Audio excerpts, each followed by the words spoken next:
আসসালামু আলাইকুম সুপ্রিয় শিক্ষার্থীবৃন্দ, তোমরা যারা এবার 25 এর পরীক্ষার্থী রয়েছো তাদের জন্য আজকের ভিডিওতে আমি শেয়ার করব টপ 10 লিস্টিং প্যারাগ্রাফ যেখান থেকে ওয়াল বোর্ডস ইনশাল্লাহ 100% কমন আসবে। তাহলে চলো দেখি সেই 10টা প্যারাগ্রাফ কি কি।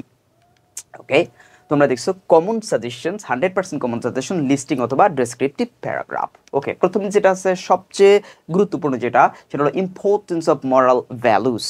2 নম্বর পয়েন্টে যেটা রয়েছে uses and abuses of mobile phone. তারপর কি আছে দেখো, the importance of female education. এরপর কি আছে, uses and abuses of Facebook. তারপর 5 নম্বর হচ্ছে uses and abuses of internet. তারপর কি আছে দেখো, আর্টিফিশিয়াল ইন্টেলিজেন্স।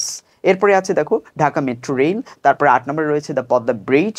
9 নম্বরে রয়েছে the importance of early rising. এবং 10 নম্বরে রয়েছে duties and qualities of an ideal student. এই 10টা হচ্ছে তোমাদের লিস্টিং অর ডেসক্রিপশন প্যারাগ্রাফ, যেগুলো থেকে ইনশাল্লাহ আশা করি 100% তোমরা কমন পাবা। সো এই প্যারাগ্রাফগুলো না পড়ে তুমি অবশ্যই পরীক্ষার হলে যাবা না। দেখা হবে নেক্সট কোনো ভিডিওতে। তিল দিন আল্লাহ হাফেজ, বাই বাই।